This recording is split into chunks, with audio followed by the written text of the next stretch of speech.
Warning: the upcoming episode features triggers such as anorexia, suicide, and depression. So please proceed with caution. Bye-bye. Welcome to Out and Down, or some people may think of it, Down and Out. Welcome to episode 7, where we are talking about the human condition. So you may be wondering why I have chosen to talk about mental health and the human condition. I started binging American Horror Story again, which had a huge cult following that stemmed through Tumblr, and I happen to have found that show through Tumblr as well. And I just finished season 1, which is Murder House, and I'm now watching season 2, Asylum. What I find interesting is that I was told by my therapist that I don't need regular help anymore after going to therapy for 11 years because I've made some major changes recently, which has allowed for my mental health to be very baseline and very healthy for my lifestyle and my illness. So right now I am mental health wise in remission. I don't have any issues. I do have issues, but I don't have any major issues that are causing me to be distraught. So I think it would be interesting to go back and research some early mental health treatment. And I have learned a little bit about this in some classes, but I'm going to do some rough translating of what I think is interesting. So isolation was the preferred treatment for mental illness beginning in the medieval times, which may explain why mental asylums became widespread by the 17th century. These institutions were places where people with mental disorders could be placed, allegedly for treatment, but also often to remove them from the view of their families and communities. Cites CSP Global. So these asylums, as shown in American Horror Story, were often they allowed women, for the most part, to be put there by either family or spouses. Women would often be sent to mental asylums for hysteria and religious excitement, epilepsy, suppressed menstruation, whatever the men in society thought was unacceptable for women to experience is why they were placed in those asylums. Another treatment that was common within the 1930s and 1950s was electroshock therapy. The use of this treatment for mental illness changed with every medical advance. Although hydrotherapy were popular in the 1930s, these methods gave way to psychotherapy in the 1940s. By the 1950s, doctors favored artificial therapy and electroshock therapy. Patients were generally prescribed to do 2 days a week of electrotherapy. Between them and the shock table was a long row of screens. The table on the other side of the screen held as much terror for most of these patients as the electric chair and the penitentiaries did for criminals. In order to save time, one or more patients were called behind the screen to sit down, take off their shoes while the patient who had just preceded them was still on the table going through the convulsions, shaking their body after the shock had knocked them unconscious. One attendant stands on the head of the table to put their rubber heel in their mouths so they won't chew their tongue during the convulsive stage. On either side of the table stand 3 other attendants to hold them down. The only comforting thing from those times was the sight of some of the quieter and more controlled patients comforting the terror-sickened ones. Whereas hydrotherapy, patients were exposed to baths or showers of warm water for extended periods of time, having a calming effect for them. For this reason, they used it as a tool for mental illness. And these are cited on the Quest for a Cure site. But finally, in 1954, antipsychotic medications were introduced. These proved of tremendous help in controlling the symptoms of certain psychological disorders, such as psychosis. Psychosis was a common diagnosis of individuals in mental hospitals, and it often evidenced by symptoms like hallucinations and delusions, indicating a loss of contact with reality. Then, in 1963, Congress passed and JFK signed the Mental Retardation Facilities and Community Mental Health Centers Construction Act, which provided federal support and funding for community health centers. This legislation changed how mental health services were delivered in the United States. It started the process of deinstitutionalization the closing of large asylums by providing the people to stay in their communities and treated locally. I would like to shout out JFK for doing that. Very cool. And as somebody who actively does take antipsychotics, mood stabilizers, and anti-anxiety medication, and had gone through therapy for 11 years, like, it's really interesting to see how much stuff has changed. And let's not forget the worst of the worst, besides maybe being electroshocked, and how could I forget this one, is the lobotomy. The lobotomy was used to reduce tension or agitation. Many early patients did exhibit those changes. However, many also showed other effects such as apathy, passivity, and lack of intuition. Generally, lobotomies would cause the person who had gotten them to lose their personality. If you don't know what a lobotomy is, it's a type of brain surgery that involves severing the connection between the frontal lobe and other parts of the brain. This was very popular in the 1930s prior to the two treatments just mentioned of electrode shock and hydrotherapy. And if you don't know what the frontal lobe is responsible for, it's most responsible for voluntary movement, expressive language, and for managing higher levels of executive functions. These functions include memory, emotions, impulse control, problem solving, social interaction, and motor function. So as I'm sure you could assume, lobotomies, just horrible idea. And I would like to move on and talk about the suicide machine. So the suicide machine was created by Jack Kevorkian and was often labeled the death machine. Kevorkian was sent to jail after helping people kill themselves, and he served a total of 8 years of his original 10 to 25 year sentence for murder. Essentially, the death machine had an automated drip hooked up to an intravenous. Essentially, it had an automated drip hooked up to a needle, similar to the popular lethal injection method of execution. Starting with a saline solution, the patient would trigger an injection of the sedative, a sodium-based substance, to put themselves to sleep. Shortly after, the machine switches to potassium chloride, which stops the heart while the patient is unconscious. So this is a heavily debated thing that had happened in the 80s. And personally, I am on the side of it. If you have a major disability or elderly and feel like you've lived life to the fullest, I think it's a good idea. But back in the 80s, this guy was sent to prison for this. And then it came out a month or so ago that Canada legalized suicide. So Canada recently legalized medical assistance in dying, otherwise known as MAID. According to Canada, it's a complex and deeply personal issue. The government of Canada is committed to ensuring our laws reflect Canadians' needs, protect those who may be vulnerable, and support autonomy and freedom of choice. It's also noted that this will not be put in place until March 17th, 2024.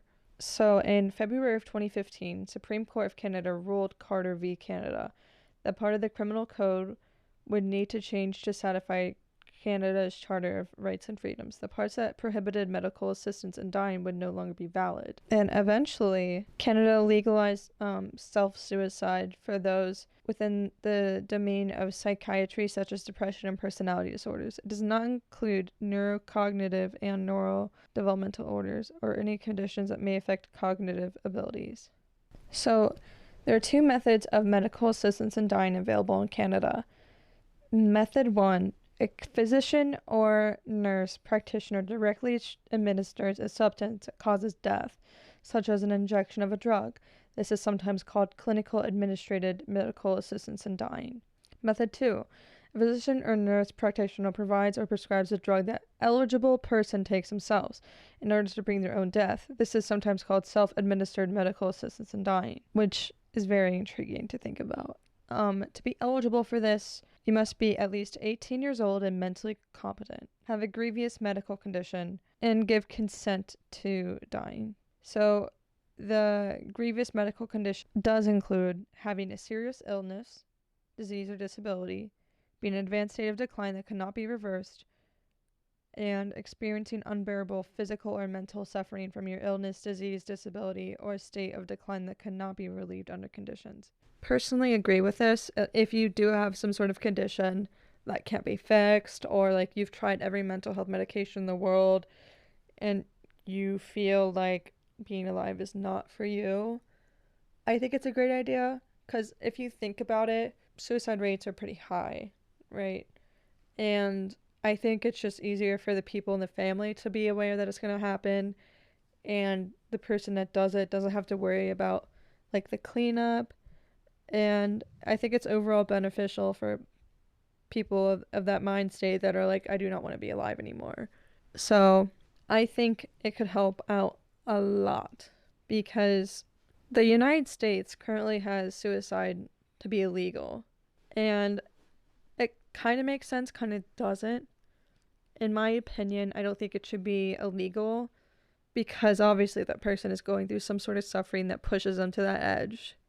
And I just think that there are ways where it could be made like Canada to be assisted, or we can improve our mental health care systems to make help accessible for more people, which would furthermore decrease like school shootings, like shootings in commercial areas, shootings in general, because there's so many shootings that happen. And you see all these Karen videos, and sometimes I'll feel bad for the person that is having this like mental breakdown in front of people and being recorded.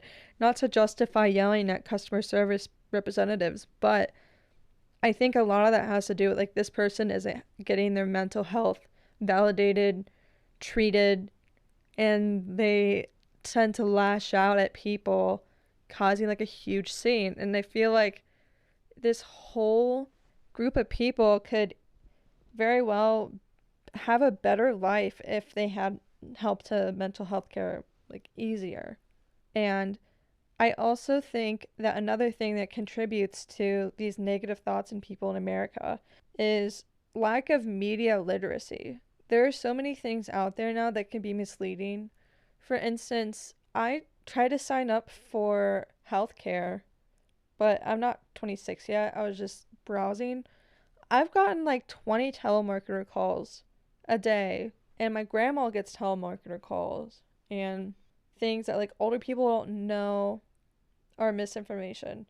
For example, let's take the 2020 election and really dissect it, like what caused this Trump cult to expand, like what caused people to believe this stuff that wasn't true online. Like they used to warn us like, hey, make sure that you don't listen to everything you read online, like not everything's true.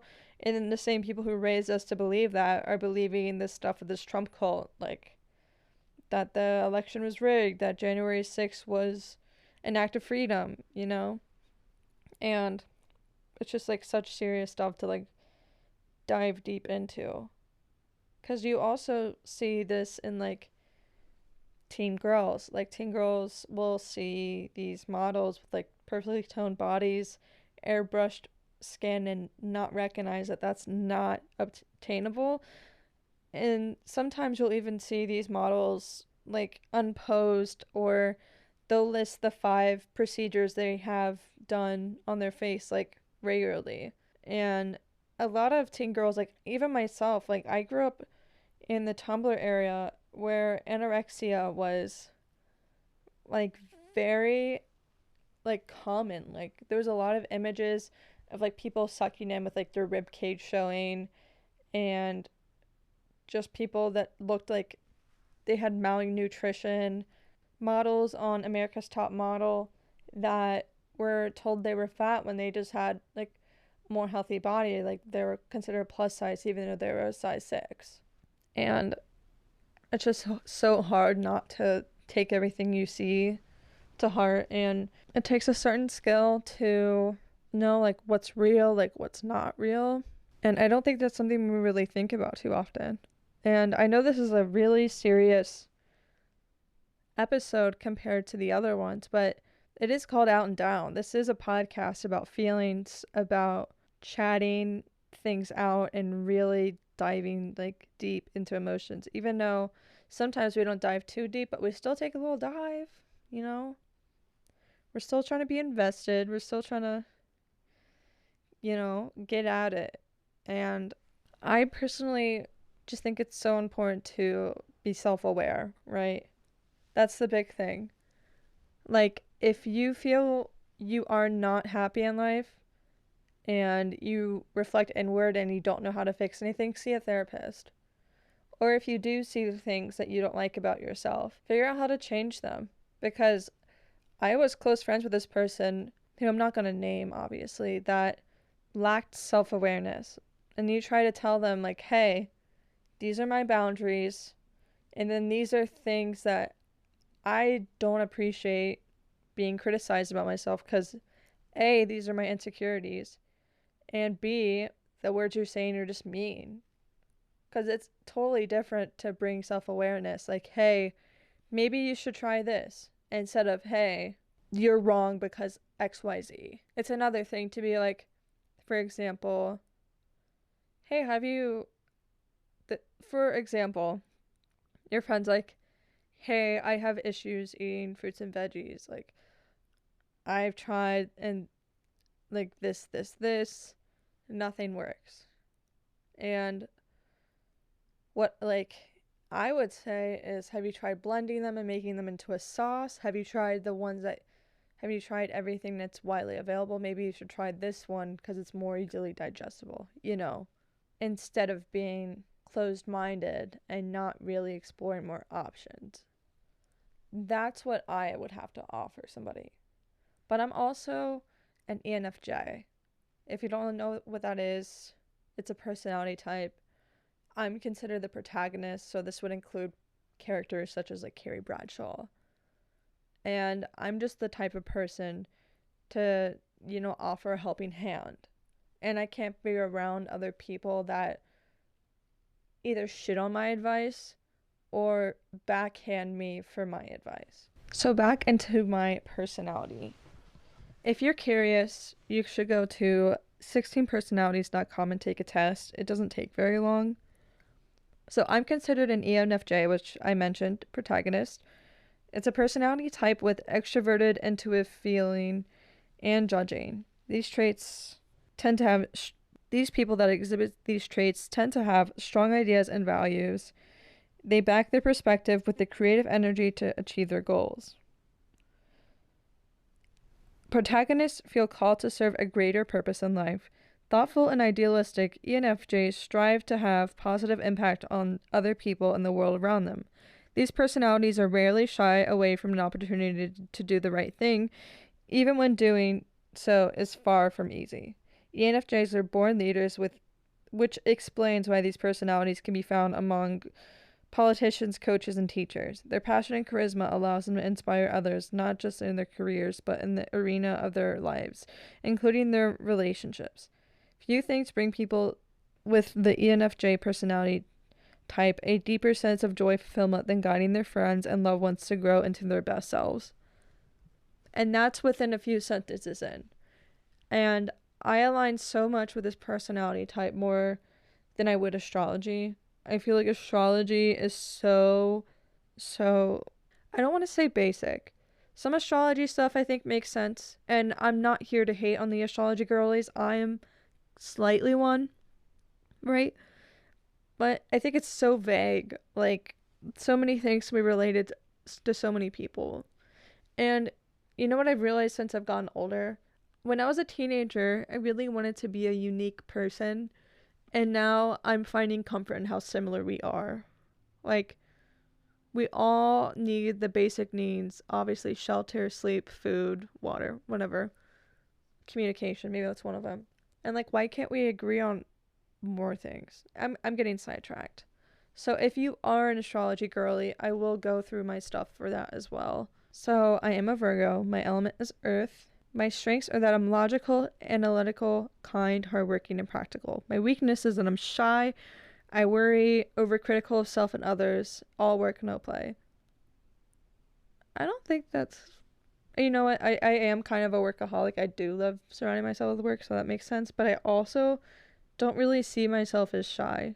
All right, let's dive deeper. Virgos are known for their meticulous attention to detail and their deep sense of humanity, which makes them one of the most caring signs of the zodiac. Their approach to love and life ensures that nothing is left to chance. Although they can be tender, they may keep their heart closed to the outer world. The sign is often understood because they lack the ability to express themselves, but because they don't always trust their feelings and tend to prioritize reason over emotions.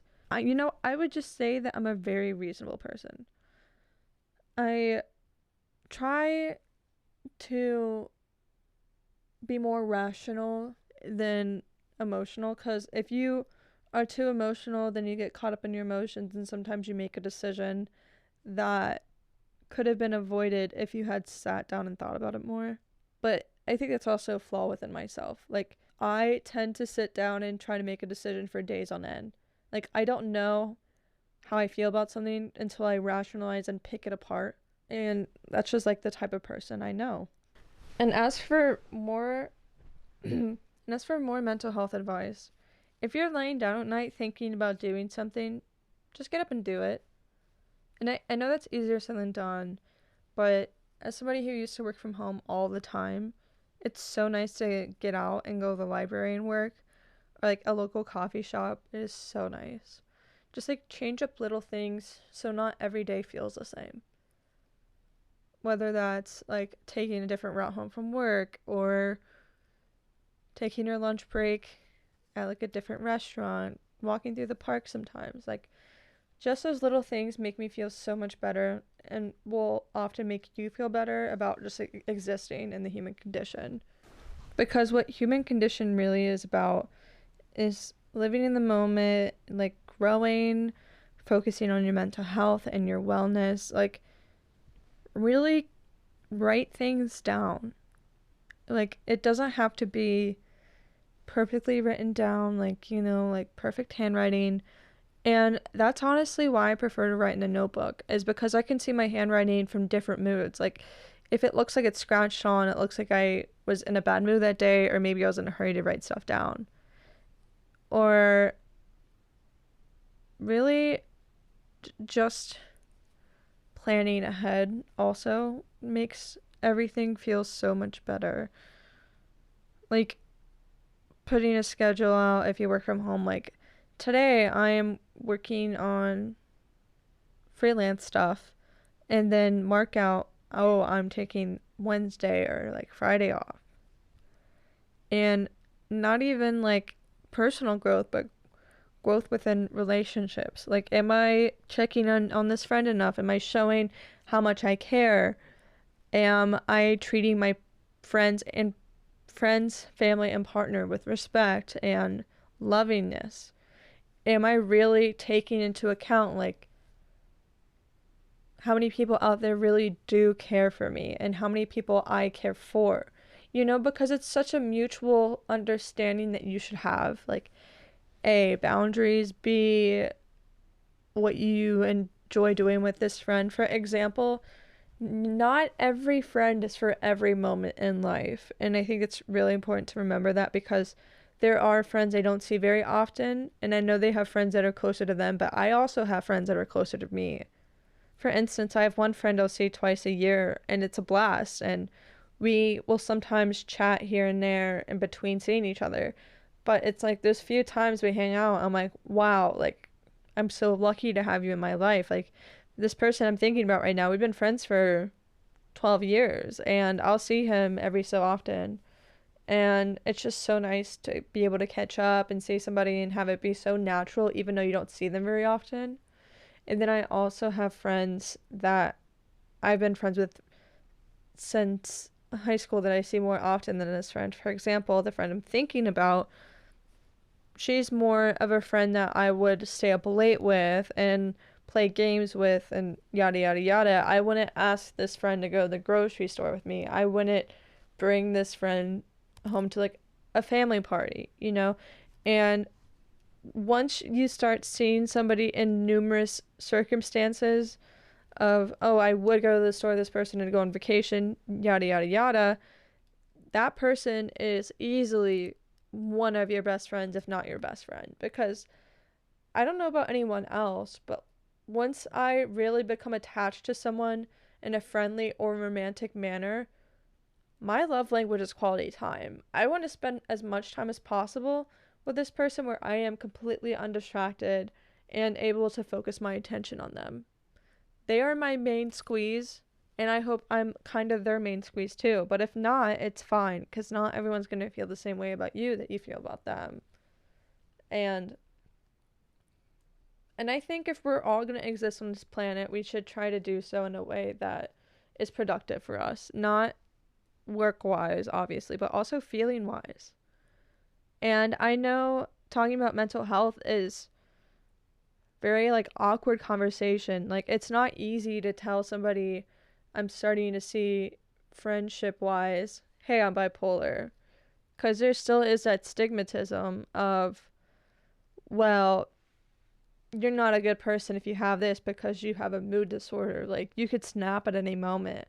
And if you've seen the beginning of one of my favorite movies, Midsummer, that bipolar sister killed herself and her parents. And I literally saw that movie on a first date with somebody, and I'm pretty sure it scared them away.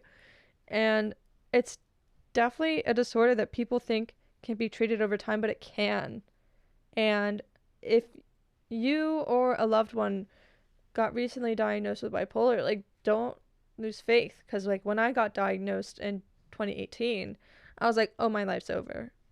Okay, like, I guess I'll just dig myself a grave because my life's over. But that's not really the case. Like, it can be treated just like anything else. Like, for example, if you have diabetes, you're gonna have that forever until you die. But that doesn't mean it's not manageable. And it's the same thing with mental health. Like, it doesn't mean it's not manageable. And chances are it's gonna get better in the coming days than it was, for example, when there was hydrotherapy, electroshock therapy, and lobotomies. Like, things are always going to be improving in the world, even if you lose track of them. Like, it may be scary to see all these things online about AI taking over, or politics becoming really out of hand. Like, you really have to consider that there are people out there that are doing things for the greater good, and it's best to be not only a realist, but an optimistic realist. Because not everything is in the shitter. Not everything is falling apart. Like, it may feel like the walls are caving in because, things are so expensive now and we're so separated because XYZ, like, there's so many factors into why we are who we are as a society. And things may be scary, but they're manageable. And that may not seem optimistic, but I promise that it is. And I know this is such a serious episode, but I feel like it's just something to really think and talk about and really shed light on. Alright, so I think I'm going to go ahead and wrap up. I'm out, and I hope that you're not down. Have a great week, guys.